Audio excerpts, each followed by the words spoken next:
Connaître Dieu, 16. Le voyage du salut. Comprendre la vie chrétienne, ce chemin de foi, peut sembler évident, mais c'est en réalité quelque chose de profondément important. Physiquement, chaque chrétien est né dans ce monde et a vécu comme quelqu'un qui appartenait au monde. Mais au moment fixé par Dieu, par sa grâce, nous avons été appelés et sommes devenus enfants de Dieu. Notre identité a changé. Notre appartenance a changé. Nous qui appartenions au monde, nous appartenons maintenant à Dieu. Et pourtant, même si notre statut et notre appartenance ont changé, il nous arrive souvent de ne pas vivre comme des enfants de Dieu. Au lieu de cela, nous reproduisons les schémas d'une vie enracinée dans le monde, une vie façonnée par le péché. Et parfois même, notre propre identité de chrétien semble ébranlée. Dans ces moments-là, nous devons vérifier la direction que nous prenons. Nous ne devons jamais oublier ceci, nous ne sommes pas encore arrivés. Nous sommes en chemin. Même maintenant et à l'avenir, nous allons échouer de bien des manières. Mais si notre direction est la bonne, alors nous pouvons continuer à marcher sur ce chemin de foi, ce voyage du salut. Ceux qui ont couru la course de la foi avant nous, les hommes et femmes de foi dans les Écritures, ont eux aussi traversé ces mêmes tensions et ces mêmes luttes. Chacun à leur manière, ils ont vécu ce voyage du salut. Ce voyage de foi peut être décrit à travers plusieurs étapes clés. L'élection, la régénération, la conversion, la foi, la justification, l'adoption et qui font toute partie de l'appel. Puis la sanctification, qui inclut la persévérance. Et enfin, la glorification. Mais ce n'est pas tant une chronologie qu'une suite logique. Ce voyage du salut nous aide à comprendre la vie chrétienne et à vérifier la direction dans laquelle nous marchons. Mais il ne se manifeste pas toujours de manière visible ou étape par étape. Si nous regardons ce voyage du salut à travers la perspective de « une seule histoire », l'élection correspond à « avant l'appel ». L'appel est le moment où Dieu nous convoque. Et la vie d'un pèlerin en marche vers sa patrie, quittant l'ancienne identité de « pécheur dans le monde ». C'est la sanctification. Et le repos final, c'est la glorification. L'élection. Pour le chrétien, l'élection doit être comprise comme étant enracinée dans la volonté souveraine de Dieu. Et non comme une idée fataliste ou déterministe. À première vue, les deux peuvent sembler similaires. Mais elles sont fondamentalement différentes. Le fatalisme enseigne que le destin d'une personne est fixé à sa naissance. Que tout est déjà déterminé et que rien ne peut être changé, peu importe les efforts fournis. Mais l'élection, telle que la Bible l'enseigne, est intimement liée à la doctrine du salut. En ce qui concerne les aspects plus larges de la vie. La théologie chrétienne parle plus souvent de la providence souveraine de Dieu que de l'élection. Cette providence souveraine est fondée sur cette vérité. Notre Dieu bon et parfait conduit son peuple de manière complète et fidèle. Ainsi, Dieu a choisi son peuple avant la création du monde. Et au moment parfait selon sa volonté, il les a appelés. En lui, Dieu nous a choisis avant la fondation du monde. Pour que nous soyons saints et irréprochables devant lui. Dans son amour, il nous a prédestinés à être adoptés comme ses enfants par Jésus-Christ. Selon le bon plaisir de sa volonté. Cela signifie que même si nous sommes nés physiquement dans ce monde, par la foi, nous appartenons maintenant au ciel. Nous ne sommes plus citoyens de la terre, mais du royaume de Dieu. Mais nous sommes citoyens des cieux. Et nous attendons de là comme sauveur le Seigneur Jésus-Christ. Si le fatalisme regarde seulement vers l'avenir, l'élection et la providence souveraine de Dieu se comprennent mieux en regardant en arrière à partir du présent. Autrement dit, le fatalisme dit « Tout est déjà écrit, alors mes efforts présents n'ont aucune importance. » Mais la providence souveraine de Dieu nous permet de regarder en arrière.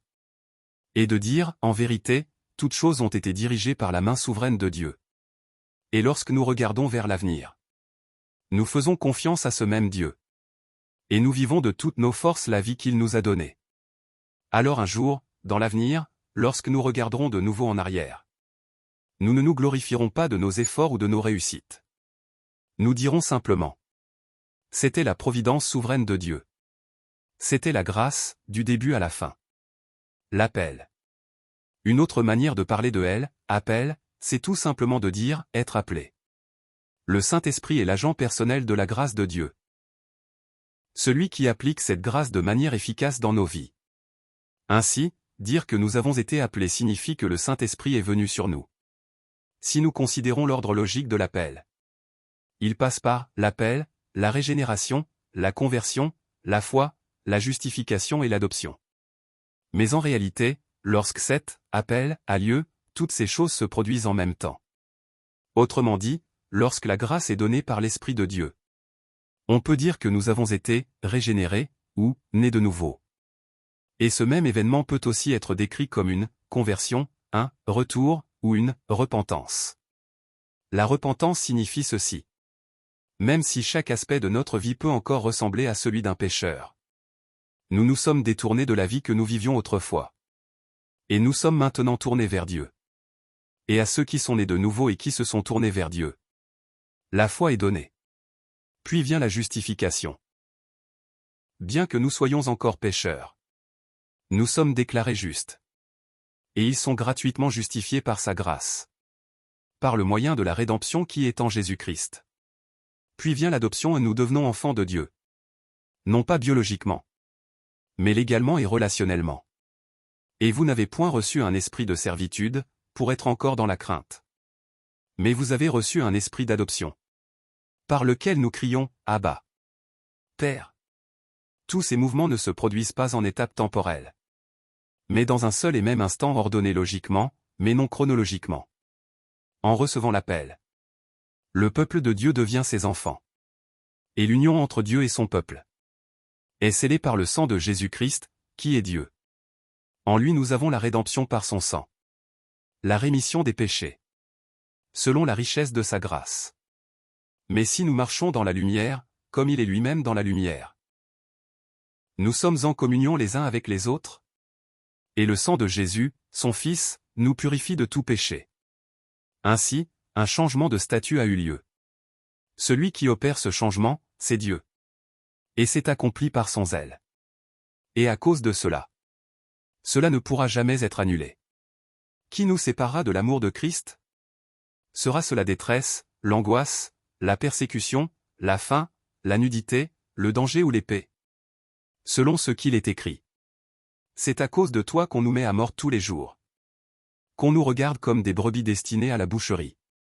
Mais dans toutes ces choses, nous sommes plus que vainqueurs. Par celui qui nous a aimés. Car j'ai l'assurance que ni la mort ni la vie, ni les anges ni les dominations, ni le présent ni l'avenir, ni les puissances, ni la hauteur ni la profondeur, ni aucune autre créature, ne pourra nous séparer de l'amour de Dieu, manifesté en Jésus-Christ notre Seigneur. Et cela est d'autant plus certain que le Saint-Esprit est devenu le gage de notre relation avec Dieu. Il nous a aussi marqués d'un sceau. Et a mis dans nos cœurs les arts de l'Esprit. Comme une garantie de ce qui est à venir. Et celui qui nous a formés pour cela, c'est Dieu. Lui qui nous a donné les arts de l'Esprit. En lui, vous aussi, après avoir entendu la parole de la vérité. L'évangile de votre salut. En lui vous avez cru et vous avez été scellés du Saint-Esprit qui avait été promis. Il est un gage de notre héritage. Pour la rédemption de ceux que Dieu s'est acquis. À la louange de sa gloire. Ceux que Dieu a appelés sont devenus ses enfants. Et nous parvenons à cette vérité par le don de la foi, donné par grâce. Où donc est le sujet de se glorifier? Il est exclu. Par quelle loi? Par celle des œuvres? Non, mais par la loi de la foi. Car nous estimons que l'homme est justifié par la foi. Indépendamment des œuvres de la loi. Mais voici l'attention. Nous sommes véritablement enfants de Dieu. Et pourtant, bien souvent, nous n'en vivons pas comme tels. C'est pourquoi commence maintenant le long chemin de la sanctification. Et la persévérance qui doit l'accompagner. En entrant plus profondément dans cette marche de sanctification et ce véritable chemin de foi. Il y a une chose que nous devons comprendre clairement. Dans l'œuvre de Dieu, la proclamation précède toujours les événements et la transformation. Dieu a choisi Jacob avant sa naissance. Dieu a proclamé l'Exode avant d'envoyer Moïse pour faire sortir son peuple d'Égypte. De la même manière, même si le peuple de Dieu peut encore vivre. Comme s'il appartenait au monde.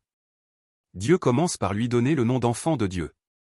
Car ils ont déjà été choisis en Christ avant la fondation du monde. Et à partir de ce moment-là, pendant tout le temps de leur vie sur cette terre, Dieu commence à les façonner. Pour qu'ils deviennent véritablement ses fils et ses filles. Sanctification. La sanctification est généralement comprise comme le chemin que le peuple de Dieu, ceux qui ont été appelés comme ses enfants, empruntent à partir du moment où ils sont justifiés par le mérite de la croix de Jésus-Christ, jusqu'à la glorification finale qui viendra lors de son retour. Si la justification est un instant, la sanctification est le long parcours qui s'étend de cet instant jusqu'à la glorification. Ainsi, lorsque nous disons « nous sommes sauvés », nous ne parlons pas seulement de la justification, mais aussi de la sanctification et de la glorification, comme d'une seule et même réalité.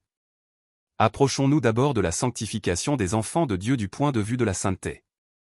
Dieu a déclaré au peuple d'Israël: « Soyez saints. Je suis l'Éternel, votre Dieu. Sanctifiez-vous donc et soyez saints. Car je suis saint. Ne vous rendez pas impurs par des animaux qui rampent sur la terre. Je suis l'Éternel qui vous ai fait sortir d'Égypte pour être votre Dieu.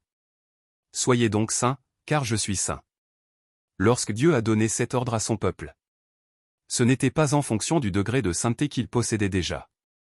Ce n'était pas non plus en raison de leur potentiel à devenir saints. Voici le point essentiel.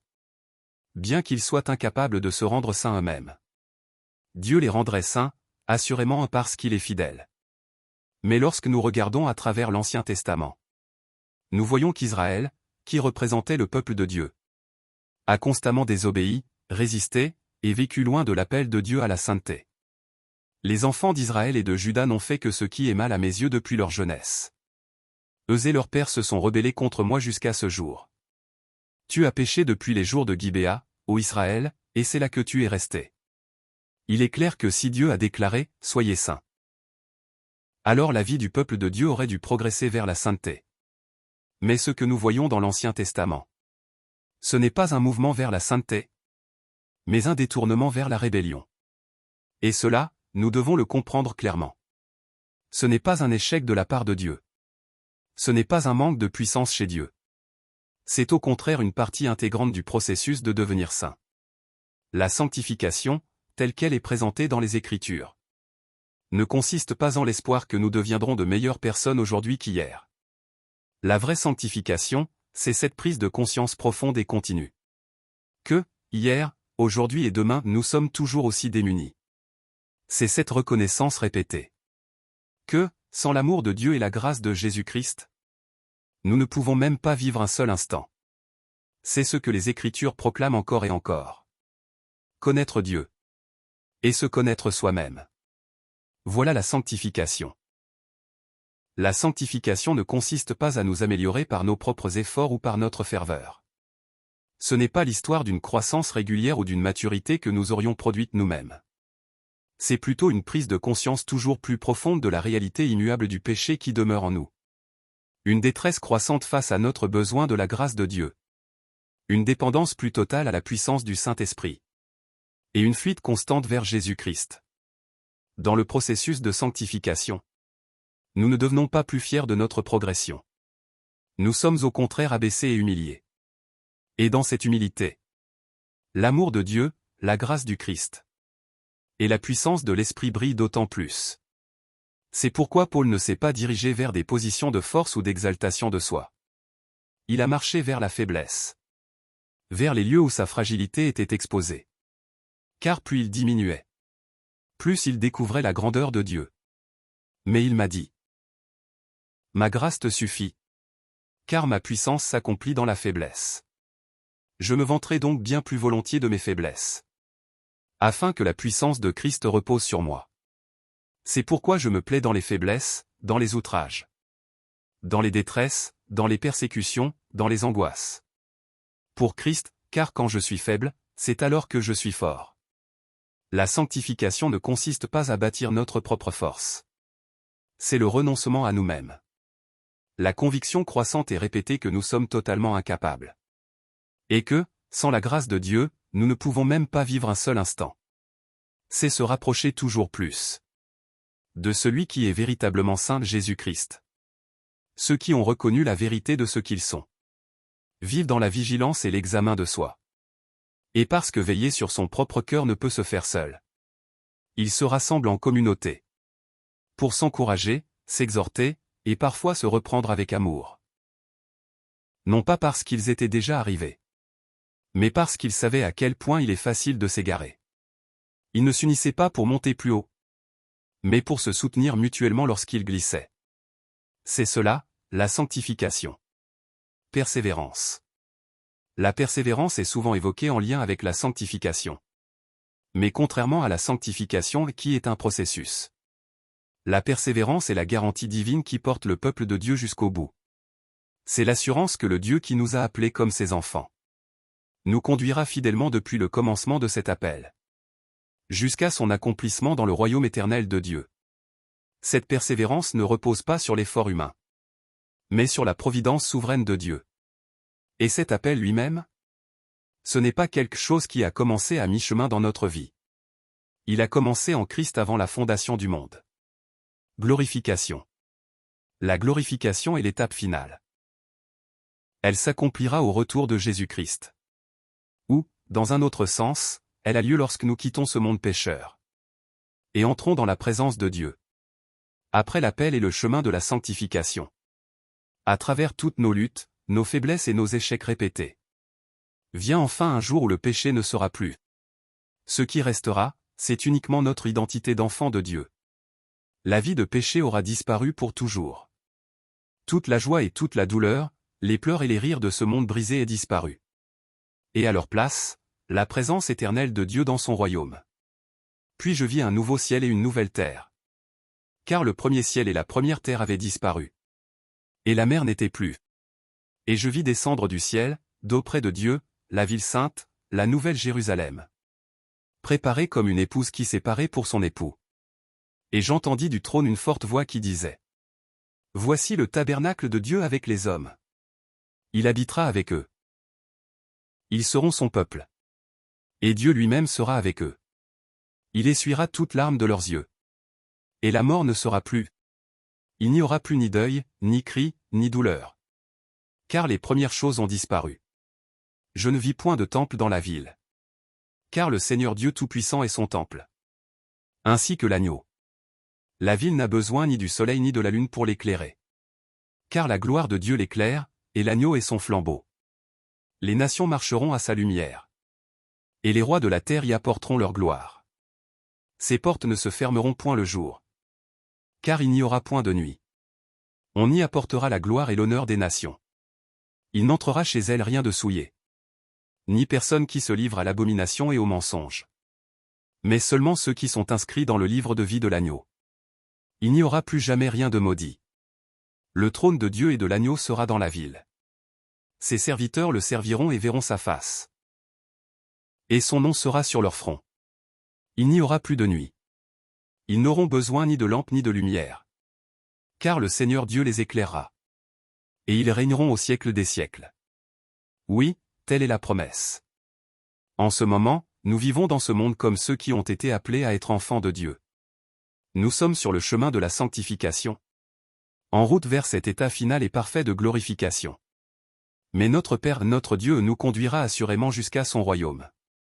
Celui qui a commencé ce chemin l'achèvera. Car ceux qu'il a connus d'avance, il les a aussi prédestinés à être conformes à l'image de son Fils, afin que son Fils fût le premier-né entre plusieurs frères. Et ceux qu'il a prédestinés, il les a aussi appelés.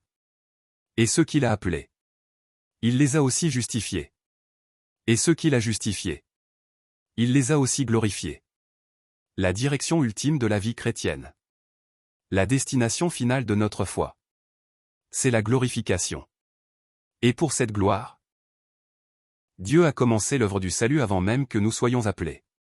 Et pour l'achèvement de cette œuvre, notre Seigneur revient. Celui qui atteste ces choses dit: Oui, je viens bientôt. Amen. Viens, Seigneur Jésus.